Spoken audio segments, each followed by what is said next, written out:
Pessoal, todo ano estamos nós diante do famoso IPVA, não é? O imposto que incide sobre a propriedade de veículos automotores, um imposto estadual e cobrado tradicionalmente no mês de janeiro. Tradicionalmente também se oferece uma opção de pagamento à vista e parcelada em 3 vezes, como se faz em São Paulo. Então é sobre esse imposto horrível que eu vou dedicar minha atenção nesse vídeo que eu vou oferecer para vocês, tá legal?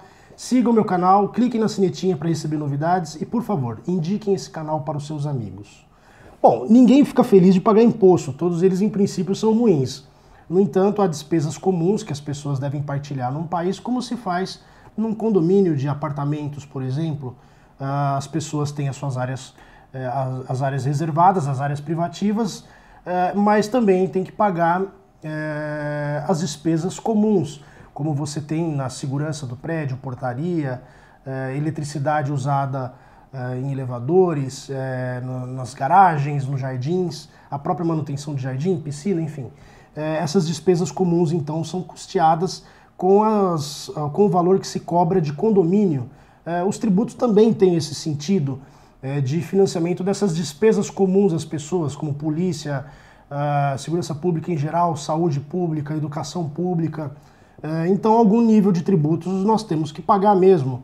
A questão é que alguns tributos interferem mais no comportamento das pessoas e fazem com que elas fiquem contrariadas e acabam se sentindo injustiçadas, inclusive. O IPVA é um desses tributos ruins que interferem na vida das pessoas e que acaba sendo, inclusive, ineficiente pelas razões que eu vou indicar agora. Em primeiro lugar, todos os tributos que incidem sobre o patrimônio seguem o seguinte racional. Alguém ofere renda decorrente do trabalho, de aplicações financeiras, no comércio, vendendo algum serviço, enfim, trabalhando. Dessa renda, o cidadão gasta uma parte para o seu sustento e aquele saldo que lhe sobra no final do mês pode ser destinado para uma aplicação financeira, para compra de algum bem durável, sendo que essa renda decorrente do trabalho, decorrente de alguma atividade qualquer, já é tributada pelo imposto de renda.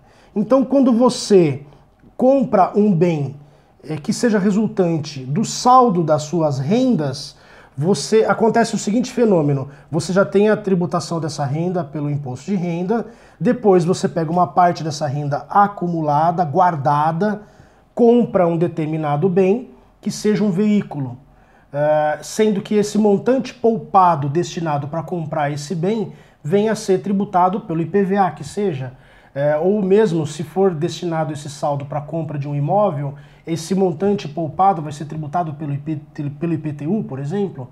Então, uma crítica que se faz na tributação do patrimônio é que ela representa múltipla tributação. Por quê? Você tem a tributação da renda, da qual o patrimônio é originado, não é?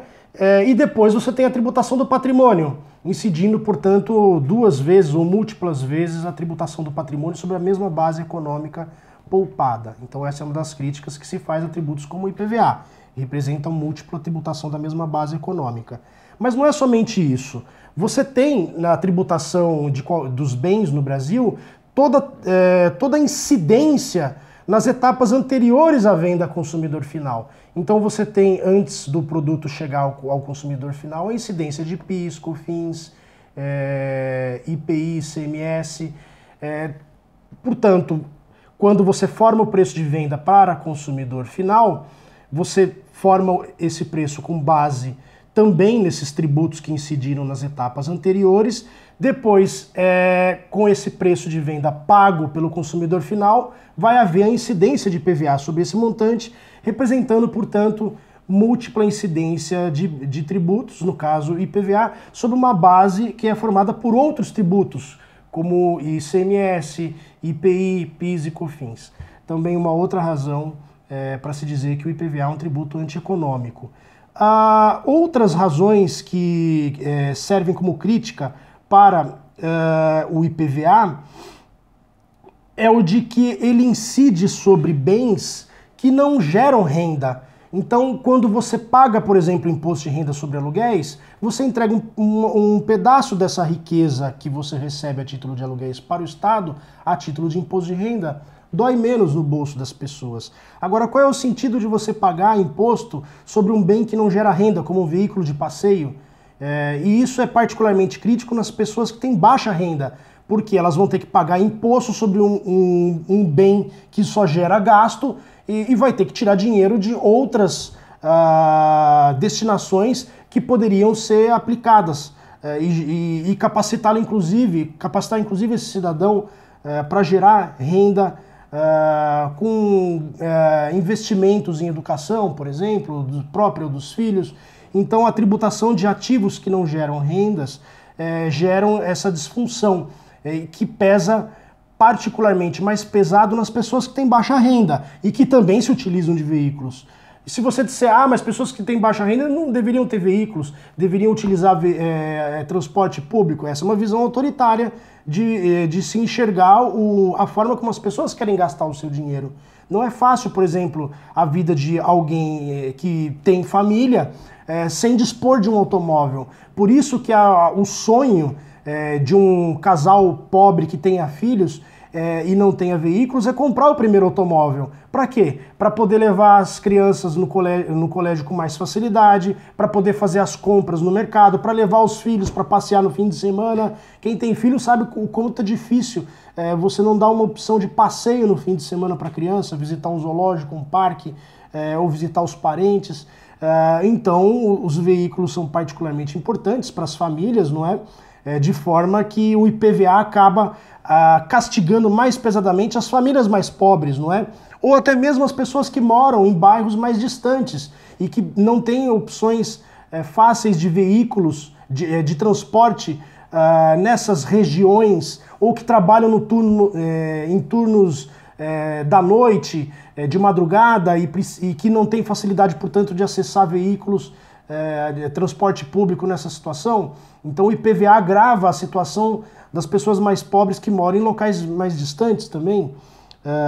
Outra coisa particularmente ruim, como é cobrado o IPVA? Como ele incide sobre uma base estática, só tem um jeito de você medir um valor econômico desse bem para se cobrar os 4% que tradicionalmente os estados cobram sobre o valor do veículo. É necessário você estimar o valor de mercado dos bens. No Brasil, isso é feito por uma instituição chamada FIPE, e ela, em setembro de cada ano, fecha o valor médio dos veículos que são comercializados no mercado, e é sobre essa base de setembro que os governos vão cobrar um imposto em janeiro, 4% sobre essa base de setembro. Mas veja, já vai a cobrança em janeiro sobre uma base de um veículo que já está depreciado. O veículo em janeiro custa muito menos do que aquele que custa em setembro. Então já tem uma limitação da cobrança do IPVA que faz com que o imposto seja ruim. Você paga 4% sobre uma base que, na verdade, está inflada, é muito maior do que a real.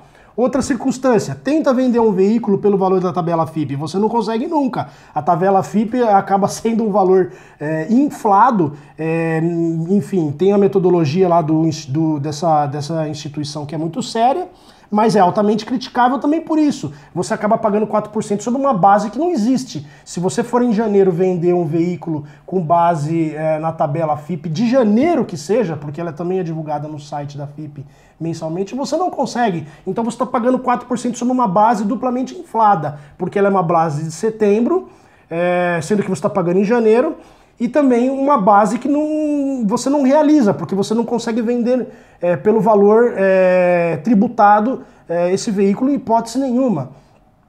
Outra coisa, você paga em janeiro o tributo, sendo que você vai usar o veículo ao longo do ano todo. Então o IPVA de janeiro de 2019 é base de cálculo, não é? A base de cálculo usada se refere ao uso do veículo no ano todo.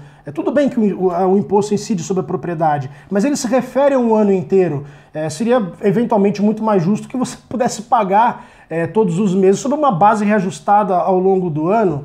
Na verdade, o melhor seria que esse imposto nem existisse, mas veja só que situação. Você paga 4% adiantado para o governo sobre uma base de janeiro, sendo que esse imposto referente ao ano todo é antecipado para o governo sobre uma base, sobre a maior base possível do ano, que é a de janeiro, e sendo que você vai usar o veículo ao longo do ano todo.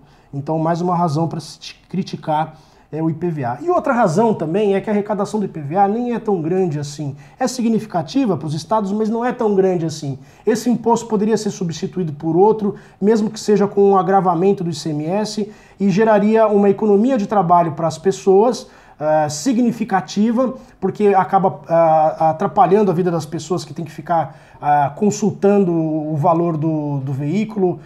Em São Paulo você não recebe mais as cobranças pelo correio, você mesmo tem que entrar no site dos bancos e pagar o imposto diretamente, mas é um trabalho adicional que você dá para as pessoas. Outra coisa, sempre que dá algum problema no IPVA, você tem uma massa gigante de pessoas que acabam indo para os postos fiscais reclamar de uma cobrança de um veículo roubado ou de um veículo fraudulento, comprado de forma fraudulenta em nome da pessoa, e ela tem que ficar no posto fiscal, de forma que 90% do atendimento dos postos fiscais estaduais acaba sendo IPVA para uma arrecadação muito baixa. A maior arrecadação dos estados é o ICMS. Então também é uma das razões para se dizer que se trata de um imposto ruim pelo assoberbamento do trabalho que gera para os funcionários públicos e que acaba voltando para os contribuintes na forma de gastos que devem ser pagos com tributos também, não é? Enfim, outra razão também, você compra um veículo financiado, principalmente as pessoas mais pobres, tem que pagar imposto sobre uma base econômica que nem pertence a ela, e aí você tem que apertar o orçamento doméstico com o valor do financiamento, o pagamento do imposto, acaba pressionando demais as pessoas que têm que comprar os veículos de forma financiada com encargo adicional que deve ser repassado para essas pessoas que compram os veículos. Mais uma razão que agrava o uso de veículos para as pessoas mais pobres, não é? Enfim, são essas razões aí que tornam o IPVA um imposto economicamente muito ruim, que numa próxima reforma tributária, quem sabe, seja extinto, se os governantes da vez aí tiverem juízo, tá legal? Eu peço a vocês que sigam o meu canal, indiquem esse canal para os seus amigos e, por favor, cliquem na sinetinha para receber novidades. Obrigado.